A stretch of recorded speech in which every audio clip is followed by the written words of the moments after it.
What's going on, everybody? Cleopas Tech here, coming back at you with another video. In this video, we're going to be doing a quick comparison between the OnePlus Nord N300 5G and the Samsung Galaxy A53 5G. Now, as always, if you do end up wanting to learn more about either phone individually, be sure to check out the description, where I will be linking to several other videos about them, as well as some information about pricing, availability, and some of my favorite smartphone accessories. But with that being said, let's get into it. So with the OnePlus Nord N300 5G, we're getting a 6.56-inch 90Hz IPS LCD display with a 720p resolution, a PPI of 269, and a 20:9 aspect ratio. With the Samsung Galaxy A53 5G, we're getting a 6.5-inch 120Hz Super AMOLED display with a 1080p resolution, a PPI of 405, and a 20:9 aspect ratio as well. So on one hand, when it comes to size and dimensions, these phones are pretty much the same. I guess you could say at 6.56 inches, the OnePlus Nord N300 5G is a tiny bit larger, but you really can't tell the difference that much. But regardless, at roughly 6.5 inches, these displays are both a pretty good size. On one hand, not really the absolute largest displays out there, but still definitely large enough to give you a good experience for pretty much anything. And with 20:9 aspect ratios, we're getting pretty tall and narrow form factors here, which is definitely a good thing, because if you're doing something like watching videos in landscape mode, for example, you're going to get a more immersive experience, and having tall and narrow form factors is definitely good for stuff like scrolling too. That being said though, when it comes to image quality, while for what it is, the OnePlus Nord N300 5G is not really that bad. The A53 5G is quite a bit better. With the 1080p resolution versus 720p, the image with the A53 is a lot sharper, and with a Super AMOLED display, the colors are a bit more vibrant, the display in general is slightly brighter. It's a bit harder to tell in this video, but you definitely can see the difference in person. And with the A53 5G, the viewing angles are also a bit better, so if you're outside in the sun, for example, or really in any bright area, the A53 5G will be a bit easier to see. So in general, if you're not really consuming a lot of content, maybe you're watching the occasional video every now and then, but not really doing a whole lot else, in that case, the OnePlus Nord N300 5G is going to be perfectly fine. But on the other hand, if you're really going to be on your phone a lot, especially doing stuff like watching videos where the image quality is a bit more important, the A53 5G will definitely have an advantage. For storage, with the OnePlus Nord N300 5G, we're getting 64GB of internal storage with microSD card expansion, and with the Samsung Galaxy A53 5G, we're getting 128GB with microSD card expansion as well. So between the two, clearly here, the A53 5G, having double the storage, does have a huge advantage here. So if you're someone who's constantly downloading apps and games and stuff like that, you're definitely going to want to go with the A53 5G, because of course, if storage is really important to you, having an extra 64GB is definitely a nice thing. But on the other hand, if you're not really doing a ton with your phone and you're maybe more of an average user, I do think 64GB is at least acceptable, and as long as you're mindful of what you're putting on your phone, then especially since again this phone does have microSD card expansion, you should be at least okay. But of course, if you do want that extra storage, the A53 5G will have an advantage. And keep in mind, there is another variant of this phone that has 256, so if you want even more internal storage, you could always get that one, whereas with the OnePlus Nord N300 5G, this phone only does have one variant. For security features, both phones do have Face Unlock, and they both have fingerprint scanners too. With the OnePlus Nord N300 5G, it's right here on the power key, and with the Samsung Galaxy A53 5G, it's here in the display, so real nice and premium.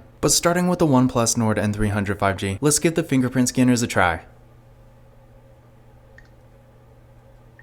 There we go, one more time. And there we go, so real fast and responsive. And now for the Samsung Galaxy A53 5G. There we go, one more time.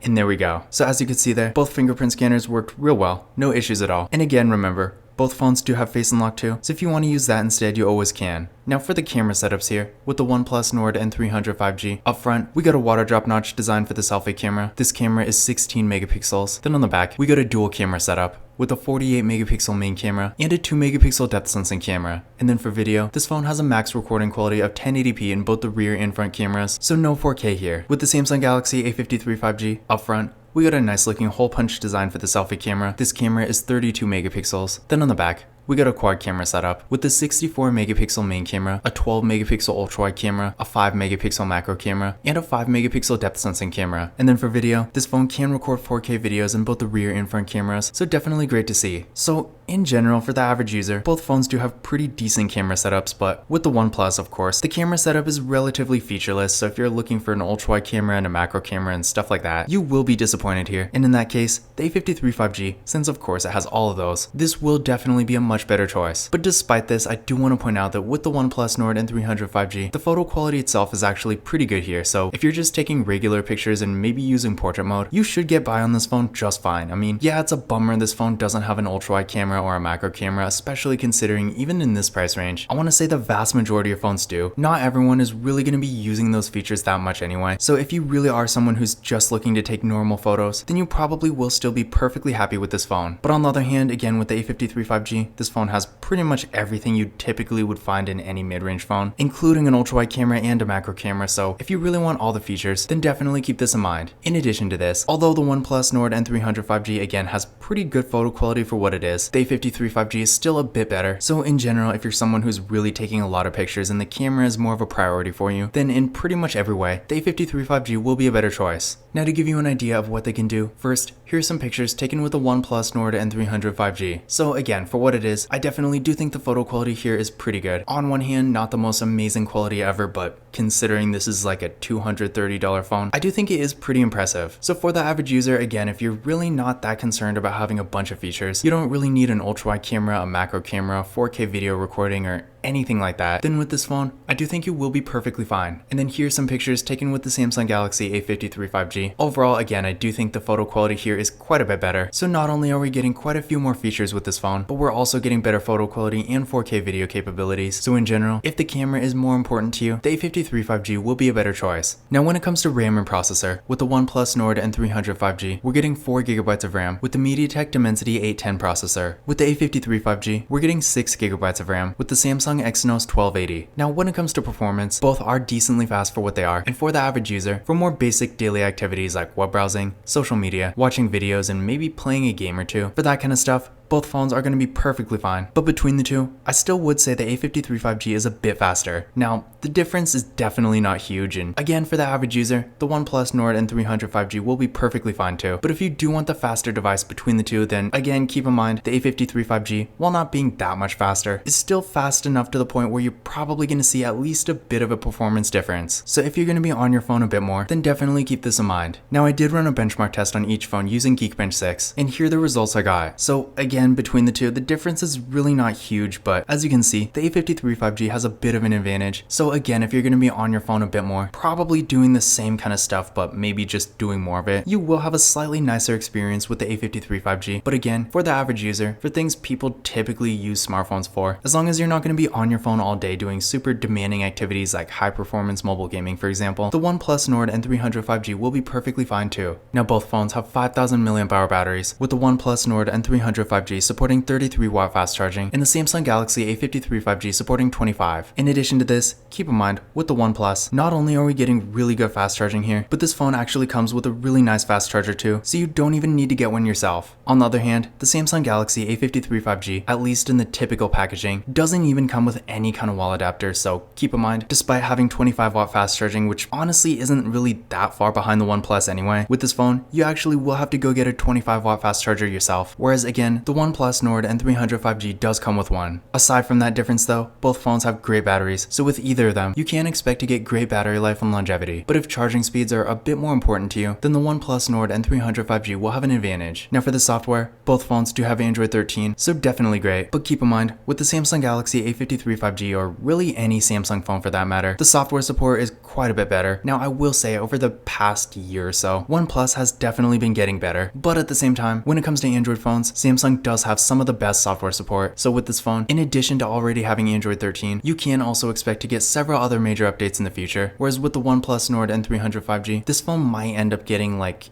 Android 14, but I'm still not really so sure, whereas with the A53 5G, this phone is definitely going to get Android 14, 15, and 16, so definitely quite a few updates here. When it comes to other features, both phones do have NFC, so if you like to use tap and pay, keep in mind you can do that with either phone. But one other thing I do want to point out is that unfortunately with the A53 5G, this phone does not have a headphone jack, but with the OnePlus Nord N300 5G, this phone does have a headphone jack, and while I'm not sure how much of a deal breaker this is for everyone, if you do typically use wired headphones, it is definitely a nice thing to have. have. But in conclusion, which of these phones is better? Overall, this is actually pretty close, but I would say in pretty much every way, the Samsung Galaxy A53 5G is the better device here. Despite having pretty much the same size display, the image quality with the A53 5G is quite a bit better, having not only a Super AMOLED display, but also a 1080p resolution. So if you're doing stuff like watching videos, for example, where the image quality is more important, you are going to get a better experience with the A53 5G. This phone again also has double the storage, or quadruple if you get the other variant that has 256GB. So while you can get by with the OnePlus, the A53 5G is quite a bit better. It also has a significantly better camera that has quite a few more features and can record 4K videos. It's a little bit faster, and in the long run, Samsung's software support is better too. On the other hand though, the OnePlus Nord N300 5G is definitely not a bad device, and typically, this phone does tend to be a bit more affordable. And when it comes to stuff like performance, again, the OnePlus is really not that far behind. It also again has better fast charging, and it does have a headphone jack too. So in general, if you're looking for something for more basic activities, you don't really need a nicer looking display, a ton of storage, a bunch of camera features, or faster performance, and you really just need something more basic that works, then in that case, the OnePlus Nord N300 5G will be perfectly fine. But again, if you really want to maximize the features and overall value you get for the money, I do think the Samsung Galaxy A53 5G will be a better choice. But this concludes my comparison between the OnePlus Nord N300 5G and the Samsung Galaxy A53 5G. Again, if you want to learn more about either phone individually, definitely check out the description, where I am linking to several other videos about them, as well as some information about pricing, availability, and some of my favorite smartphone accessories. But that's it for this video. If you enjoyed it and found it useful, be sure to give it a thumbs up and hit that subscribe button. Don't forget to follow Kalipis Tech on Twitter and Instagram, and as always, I will see you in the next video.